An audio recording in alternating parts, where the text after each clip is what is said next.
Welcome to Career Platform. And in the last lectures, we have discussed the topics, we have discussed the derivations of what? Of electric field, of electric potential, of electric potential energy, the relations. So now we are going to talk about some important questions. See, I believe questions are very important. So questions that have already come in previous year boards, in previous year CBSE 2015 and all those previous years, and also some questions from JEE and NEET. So let's discuss them.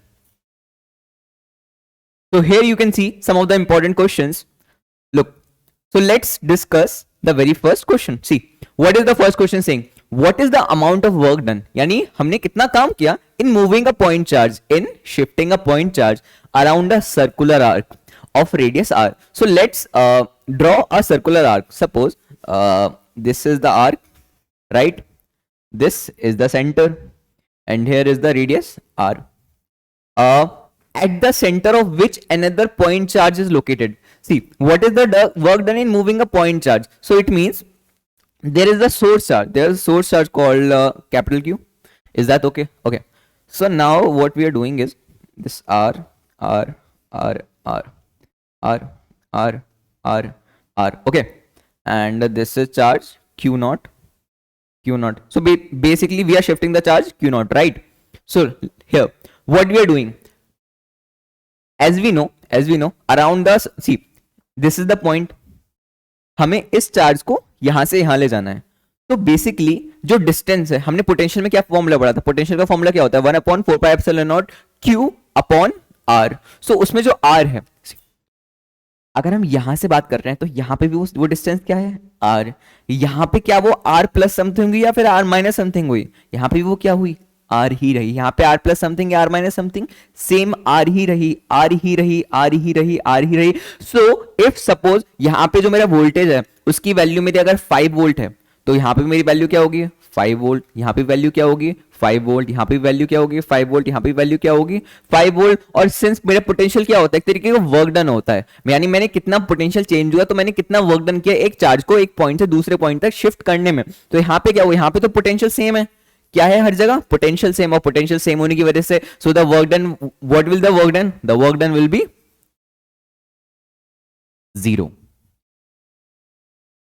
And why work done will be 0 joules? Because the change in potential or the potential difference is, guys, 0. Is that clear? Clear है हमें question? चलिए, सो पहला question हो गया. अब हम next question की तरफ बढ़ते हैं. अ हॉलो मेटल सरफेस, हमसे बोला है एक मेटल सरफेस है, वो कैसी है? Hollow. See, these are the details that you need to focus upon. Okay, a hollow metal surface of radius 5 centimeter. Okay, so it's charged. Okay, the hollow metal surface is charged. It means the charge is flowing on the surface, right? Such that the potential on its surface is 10 volt. Now it is defined that what is the value of the potential on the surface? The value of the potential on the surface is 10 volt, right? So let's draw a metal surface like this. Here is the center, right? What is the potential at the center of the sphere? Okay, so we will not just discuss the potential, we'll also discuss the electric field. Okay, so okay, so suppose this is the point, this is O, this is the point A, and here is the potential. The value of the potential is 10 volt, right? What is the potential at the center of the sphere? Okay, see, first of all let's discuss what will be the value of electric field. As we know the potential, see, अगर इस point पे potential कुछ value है तो हर point पर क्या होगी? Same होगी. क्यों सेम होगी?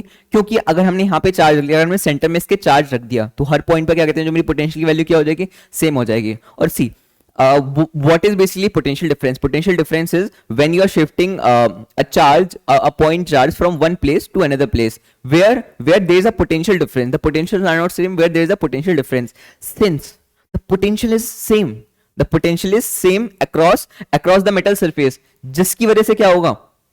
Since potential is same, so there will be no potential difference. It means there will be no flow of electric charge.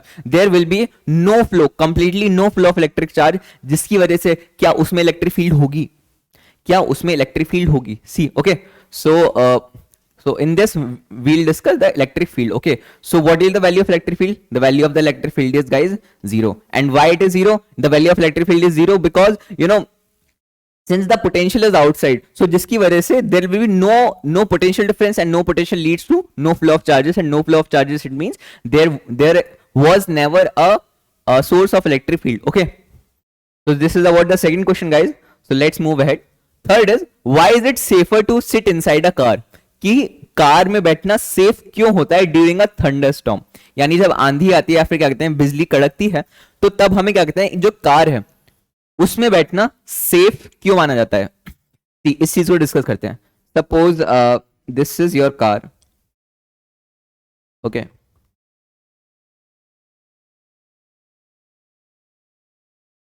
Okay,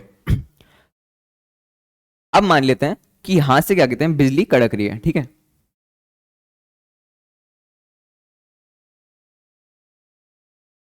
अब देखिए यहां पे क्या कहते हैं फिजिक्स का जो हमने इलेक्ट्रिक फील्ड का फॉर्मूला पढ़ा है वो यहाँ पे सीधा सीधा अप्लाई होगा. अब देखिए ये जो कार है ये किससे बनी है, लकड़ी से तो बनी नहीं है या फिर पेपर से तो बनी नहीं है, किससे बनी है, मेटल से बनी है. तो ये देखो एक क्लोज मेटल है, मतलब क्या कहते हैं ये ऐसा नहीं क्या कहते हैं कहीं से खुला हुआ है, ये एक तरीके क्या है, एक तरीके क्लोज मेटल है. और क्लोज मेटल होने की वजह से क्या हो जाएगा, ये एक कंप्लीट करेगी क्लोज सरफेस बन जाएगा. और इससे हम इसको इससे रिलेट कर सकते हैं ना, इसको इससे रिलेट कर सकते हैं क्योंकि ये क्या बन जाएगा तरीके से क्लोज मेटल बन जाएगा. तो इसलिए इसमें सेफ क्यों होगा, इसमें सेफ इसलिए होगा क्योंकि जब यहां पे लाइटनिंग होगी तो जो चार्जेस हैं ऑब्वियसली अगर जब ऊपर से नीचे आए तो चार्जेस होंगे, तो चार्जेस होने की वजह से वो चार्जेस क्या हो जाएंगे, डिस्ट्रीब्यूट हो जाएंगे. क्या हो जाएंगे गाइस, डिस्ट्रीब्यूट हो जाएंगे. और अभी हमने जस्ट पढ़ा, अभी हमने जस्ट क्या पढ़ा, अभी हमने ये पढ़ा कि जो इलेक्ट्रिक अगर क्या कहते हैं बाहर पोटेंशियल, अगर बाहर इलेक्ट्रिक तो अगर बाहर चार्जेस हैं, अगर बाहर पोटेंशियल है तो अंदर इलेक्ट्रिक फील्ड की वैल्यू क्या हो जाएगी, इलेक्ट्रिक फील्ड की वैल्यू क्या हो जाएगी, हमेशा जीरो हो जाएगी. और इलेक्ट्रिक फील्ड जीरो हो जाएगी तो मतलब अंदर चार्ज ही नहीं रहेगा, अंदर चार्ज ही नहीं रहेगा तो फिर अंदर क्या कहते हैं अंदर जो लाइटनिंग की फील्ड है वो हमारे पास आ ही नहीं पाएगी. ठीक है, तो इसलिए जो अगर क्या कहते हैं थंडरस्टॉर्म हो रहा है, लाइटनिंग हो रही है, तो it is always safer to sit inside a car. क्योंकि कार कैसे बिहेव करने लगेगी, as a metal conductor. Metal conductor के जो अंदर की इलेक्ट्रिक फील्ड की वैल्यू होती है वो क्या होती है, जीरो, तो हम बच जाएंगे. ठीक है, तो the third question is clear. So let's move ahead. And the fourth question is, what is the danger of standing under the tree during a thunderstorm? See, trees are very tall, right? Trees are not trees can be very tall. Trees are not something कि जो हमारी height के हमसे थोड़ी बड़ी height के हैं. Trees can be very very tall. So when when there is a phenomenon of lightning or thunderstorm, what will happen? जब क्या कहते हैं lightning उस पेड़ पर गिरेगी, so the tree is not that strong that can handle the lightning, जिसकी वजह से due to which क्या होगा, the tree can fall on us, right? So this is one of the reasons that it is always dangerous. It is always dangerous to sit under the tree. So please try to avoid, okay, being holding yourself around the tree. So take care of that. Okay, so that's it, guys. So we have covered all the questions which are important for CBSE, JEE and NEET. Okay, guys. So thank you so much. Thank you so much.